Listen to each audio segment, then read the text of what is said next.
Hello everyone, welcome to Paraphysics KV. In this worksheet 3 of ray optics, today we are going to discuss a few more questions related to the topic refractive index. The first question says, three rays of light 1, 2 and 3 of different colors fall on one of the sides of isosceles right angle triangle prism. हमारे पास एक right angle triangle prism है और इसकी एक side पर तीन raise आ रही हैं, तीनों अलग अलग कलर की हैं. The refractive index of prism for these rays is, first के लिए refractive index है 1.39, second ray के लिए refractive index है 1.47 और third ray के लिए है 1.52. We need to trace the path of rays and justify the answer. हमें ये भी बोला है find which of these rays get totally internally reflected and which get only refracted from AC. हमें बताना है कि कौन सी रे रिफ्रैक्ट होगी AC से और कौन सी रे टोटली इंटरनली रिफ्लेक्ट होगी. तीनों के पाथ हमें ट्रेस करने हैं. इन तीनों रेस का रिफ्रैक्टिव इंडेक्स अलग अलग है क्योंकि मैंने बताया था that refractive index is equal to is inversely proportional to lambda square. तो यहाँ पर हम लिखते हैं a plus B by lambda square, जो हम आगे पढ़ेंगे इन कॉची रिलेशन. तो लाइट की वेवलेंथ पे उसका रिफ्रैक्टिव इंडेक्स डिपेंड करता है. Now if we talk about the first ray, since ये एंगल 45 डिग्री है तो by geometry this angle will also be 45 degree. The angle of incidence in this case will be 45 degree. अब हमें ये बताना पड़ेगा कि ये टोटली इंटरनली रिफ्लेक्ट होगी या फिर रिफ्रैक्ट हो जाएगी through this face AC. This is AC and this is B. तो हम एक रेफरेंस लेते हैं. Let us suppose sin, we know sin IC is equal to 1 upon mu और refractive index of glass with respect to air. तो यहाँ पर हमारा sin IC अगर मैं 45 डिग्री रखती हूँ, let me keep sin of 45 degree. अगर 45 डिग्री ही मेरा क्रिटिकल एंगल होता, then in that case sin 45 comes out to be 1 upon root 2. So this would have been, इसका मतलब जो ग्लास का refractive index होता with respect to air for that particular light, it would have been root 2 or 1.414. तो अगर refractive index 1.414 है तो critical angle कितना होगा? 45 डिग्री होगा. Now अगर मैं refractive index बढ़ा देती हूँ तो उस केस में sin IC कम हो जाएगा या फिर we can say IC कम हो जाएगा. और अगर मैं रिफ्रैक्टिव इंडेक्स कम कर देती हूँ तो मेरा साइन ऑफ IC बढ़ जाएगा और I can say critical angle बढ़ जाएगा. Now 1.39 is less than 1.414. तो इसके लिए जो IC होगा that will be greater than 45 degree, क्योंकि अगर हमने रिफ्रैक्टिव इंडेक्स कम कर दिया तो साइन ऑफ IC बढ़ जाएगा. इसका मतलब इस फर्स्ट रे के लिए क्रिटिकल एंगल 45 डिग्री से बड़ा है, लेकिन लाइट रे कितने एंगल पे फॉल कर रही है? 45 डिग्री के एंगल पे फॉल कर रही है. तो क्या टोटल इंटरनल रिफ्लेक्शन होगा? नो, टोटल इंटरनल रिफ्लेक्शन नहीं होगा. This means the ray is going to come out of the prism. अब सेकेंड रे की बात करते हैं. सेकेंड रे के लिए हमारा रिफ्रैक्टिव इंडेक्स 1.47 है, तो रिफ्रैक्टिव इंडेक्स इससे ज्यादा है तो क्रिटिकल एंगल 45 डिग्री से कम होगा. So for this first IC, for second रे IC will be less than 45 degree. लेकिन रे कितने एंगल पे फॉल कर रही है? The ray is falling on the surface AC at an angle of 45 degree according to the geometry, लेकिन critical angle 45 degree से कम है, so it is going to get totally internally reflected and it is going to come out of the prism like this.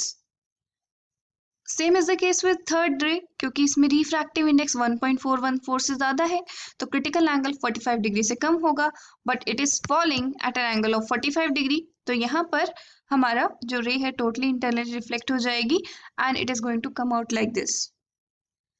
So this was the answer to the first question. Let's move to the second question, which says a ray of light incident normally on one face of a right angled isosceles prism is totally reflected as shown. What must be the minimum value of refractive index of glass? Give reason. Figure में हमें एक isosceles right angle prism दे रखा है, so this angle has to be 45 degree.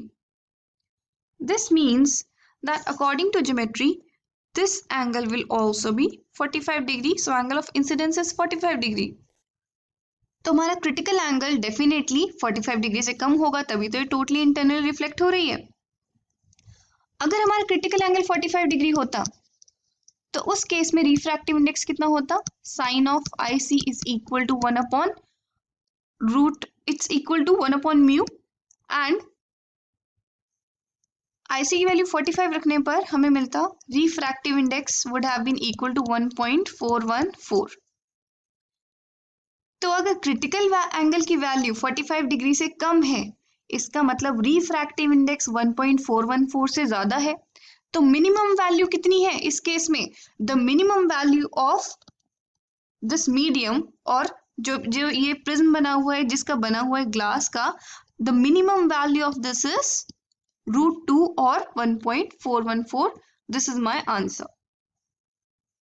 Now question number 3 says monochromatic light of wavelength 589 nanometer is incident from air on water surface.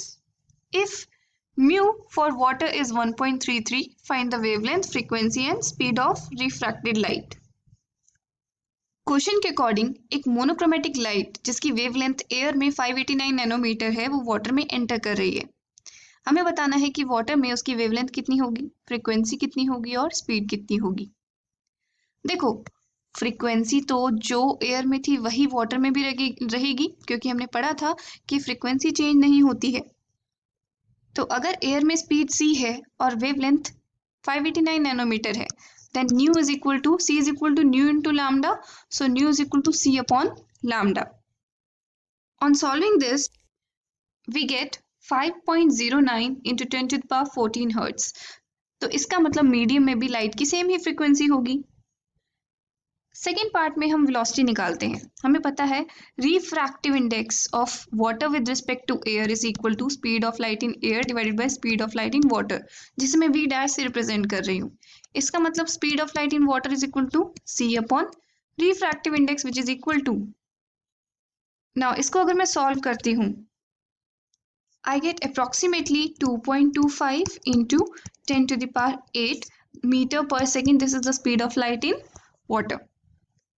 अब हमें water में frequency और वेवलेंथ दोनों पता है, तो हम फॉर्मूला का यूज कर सकते हैं। v is equal to nu into lambda, so lambda is equal to v upon nu. v dash upon nu dash will give me lambda dash, so it's equal to v की value कितनी है हमारे पास 2.25 into 10 to the power 8 divided by nu, frequency is 5.09 into 10 to the power 14. On solving this, I get approximately 442 nanometer. This is the wavelength of the light in water. Now let's come to question number 4, which says calculate the distance of an object of height h from a concave mirror of radius of curvature 20 centimeter so as to obtain a real image of magnification 2. Also find the location of the image. Now let's write the data given in the question. Question में हमें concave mirror दे रखा है, एक object है जिसकी height है h, concave mirror का radius of curvature है 20 centimetre. It means focal length is equal to -10 centimetre. Minus में क्यों? क्योंकि ये कनकेव मिरर है, और कॉन्केव मिरर के केस में हम फोकल लेंथ लेफ्ट में मेजर करते हैं। It means the focal length is negative. Now इसमें रियल इमेज बन रही है, हमें ये पता है, इसका मतलब रियल इमेज बन रही है। It means it has to be on the left from the ray diagrams. Ray diagrams जो हमने पढ़े थे कॉन्केव मिरर के केस में, रियल इमेज तब बनती है जब वो लेफ्ट में बन रही हो। राइट में सिर्फ एक ही केस था, जब हमारी वर्चुअल इमेज बन रही थी। हमें इस केस में यू बताना है कि ऑब्जेक्ट कहाँ प्लेस्ड है, और हमें वी भी बताना है कि इमेज कहाँ बन रही है, location of the image. Now थोड़ा एब्स्ट्रैक्ट डेटा है, लेट्स राइट द फॉर्मूला।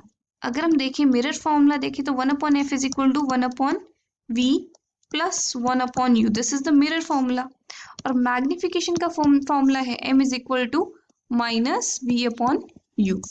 हमें ये गिवन है -v/u इज इक्वल टू 2। ना यहाँ पर हमारी मैग्निफिकेशन नेगेटिव होगी, ऐसा क्यों? क्योंकि अगर ऑब्जेक्ट ऊपर है तो इमेज नीचे बनेगी, तो magnification has to be negative in this case. If the image is real, it has to be inverted, and for an inverted image magnification is negative. So from this, can I write v is equal to 2u? Yes, I can. और ये मैं रखती हूँ अपने mirror formula में. I'll get 1 upon f equal to 1 upon 2u plus 1 upon u. 1 upon f की value है -10, और यहाँ पर 1 upon 2u plus 1 upon u will give me 3 upon 2u.